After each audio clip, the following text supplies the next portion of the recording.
What's up, everybody, and welcome back to the channel today for a special movie review. Today, we're reviewing the film, the documentary, Biggie, I Got a Story to Tell, which is going to be releasing on Netflix Monday, March 1st.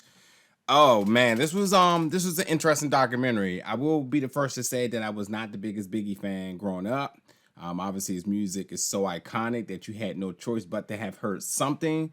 We all know about the infamous West Coast East Coast beef between him and Tupac. But it's always a question of when you're doing a documentary about somebody so iconic, that documentary movies and whatever has just been done so many times over. What would this one do differently?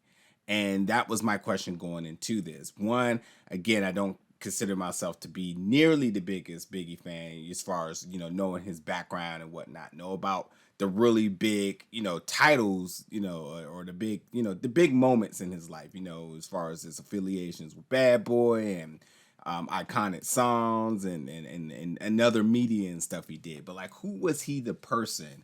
So going into this was kind of raw for me, and I learned a lot, and I gained a ton of appreciation without a doubt. First thing I will say is they kept this documentary super positive.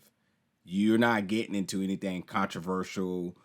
You're not getting into the beefs and the drama. And some of that stuff is clearly unavoidable to tell his story, but you didn't get into anything negative at all. It absolutely kept it positive. With that being said, a ton of the interviews and testimony from people throughout his entire life, from his childhood, people in the industry with him, and obviously his family. You had D-Roc, who was his cameraman, who's a super vital part to everything that this documentary showed, because it shows a ton of raw footage from his entire life.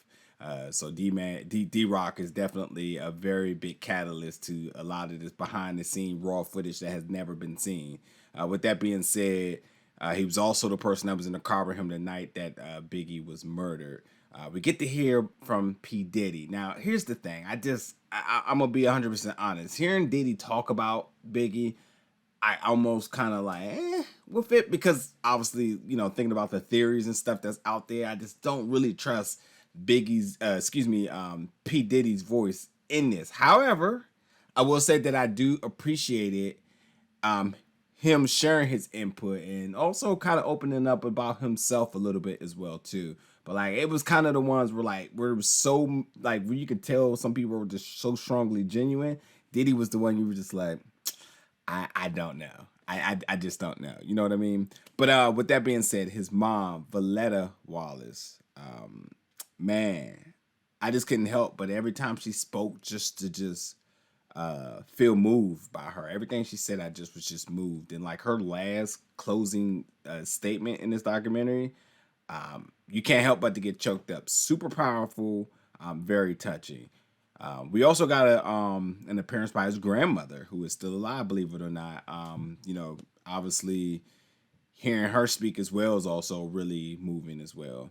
But we got appearances from Little C's, one of his people, sort of say on his within his circle and his label and whatnot.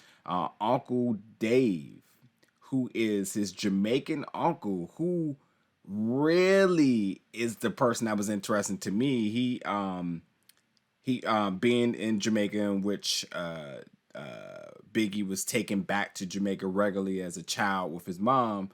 Going back to his Jamaican roots here, you're seeing how his style sort of came about, and his uncle, who was a singer out there, or as they like to say, they would get on the mic and chat, which is like a form of like Jamaican freestyling. See, so young Biggie, young Christopher Wallace was looking at his uncle and just completely inspired, and yes, sort of say helped him craft the style. So like, seeing his Jamaican roots and then bringing it back to New York, which is already heavily influenced in music, bringing that all together, I didn't know. And that was really, really cool how they brought that all, like how they, really explained that for us so you can see where he got his style from. His wife, Faith Evans, was on here. You had childhood friends and a bunch of different people. With that being said, the biggest thing I got from this is that Biggie was a visionary. Like, he was just like any other kid who dream big.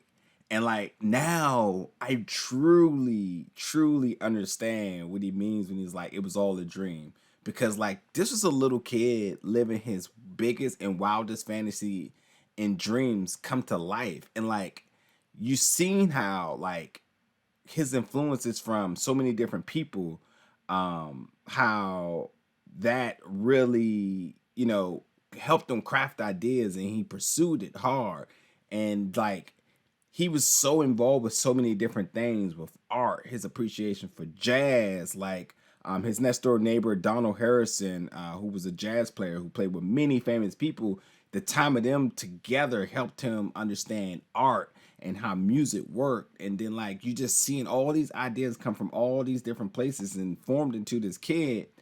And then he didn't just, sustain the knowledge. He wanted to put it back out. And it was just kind of crazy how that was just all displayed. So like that was really cool. And like again, along with being a visionary, he was a student to the game. He was studying all of the latest and best rappers as far as their style, their trends, what actually is a means to success. Like they displayed that in a way that was just really cool.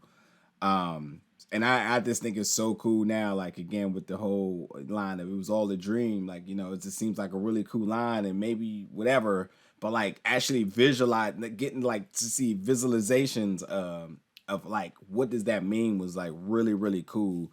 And I just got so much more of appreciation for it. But it's kind of crazy because he came from a good home and he hid everything from his mom. And so like his mom is like almost living in a different world than he was living in.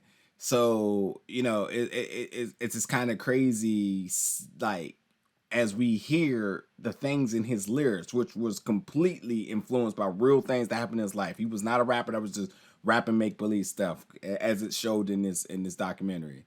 But like hearing the things he rapped about, but also hearing his mom living in that same time, and it was like they were living in completely two different dimensions, was also really interesting as well too.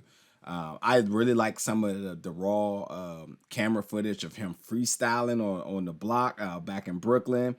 Before he was Biggie, he was MC Quest going against Prim, which was like his big breakout, which was really cool as well. Getting to the point where he met Diddy, from the Source magazine to Diddy pretty much recruiting him, we got that, again, we got like a lot of different things as far as like how he grasped knowledge and a lot of the things that people really thought high of him on. They always said he was a kid that had a good ear and really had good ideas. So like the fact of like he was listening to other people, other genres, and just bringing it all together to really shape and craft who he became. Now, there were some other cool things I didn't know about at all. Like, I never really realized that he was forced to not use the name Biggie Small.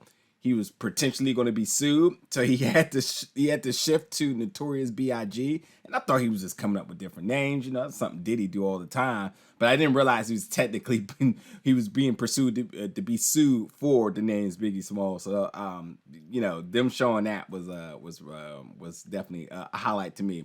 Also, his iconic, picture, and that you see tons of murals all over the world with him and a crown on him as he was billed the King of New York. It was cool to see the outtakes of him not looking so serious, smiling and whatnot. So like they showed that, which I thought was really cool. But I can't stress enough, like a lot that happened in this documentary talked about where he got all his influences from, how he influenced how the crack era in New York really shifted to the trajectory of his life. Like him being exposed to that quick money quickly was turning him down a dark path. And again, he was just a kid. He was larger than life. There's no question. But he was really just a kid at heart. And he only was doing it because of the idea of like, I want to be that guy on the block that got the nice cars and whatever. So he found out that selling drugs could do so, and it shifted him away from all the childhood passions he had with art and whatnot. But like the crack era, we all know, was like one of the most dangerous times in all of America. and him, being raised through that, we see how that affected him.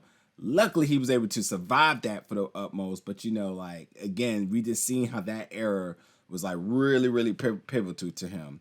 And then also they talked about the West Coast, but the West Coast was just basically a beacon of motivation for the East Coast. The West Coast was way of selling everything that the East Coast rappers were doing.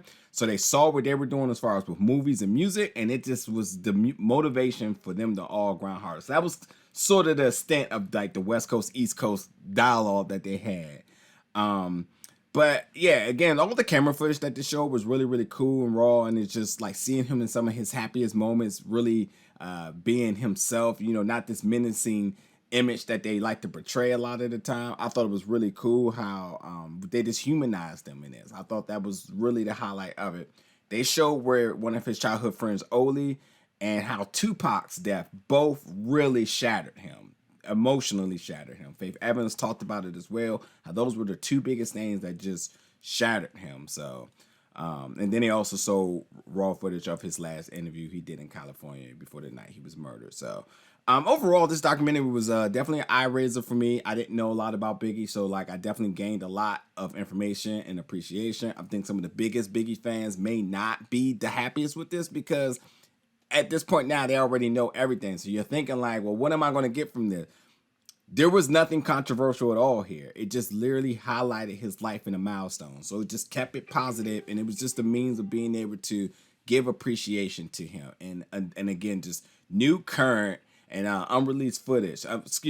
New current documentary with unreleased footage. And I think putting it on Netflix puts it in a lot of people's eyes, and that's always a good thing for exposure to really keep him alive, not only through his music, but like just who he is, and kind of erase, some of the negative stigmas that was floating around him, which was really synonymous with what he wanted to do and going back to Cali before he was murdered, where once Tupac was dead, he wanted to go back and make things better. He wanted to bring his music to really change the mood. And like we all understand this. If they think you killed Tupac, you going back into a war zone is clearly not a good idea. So why would you go? And the idea was because Tupac was his friend and he wanted to just change the mood and really bring things better in all of the world as far as with music. So I can't fault him for that. But look, it's much like they said in this documentary, like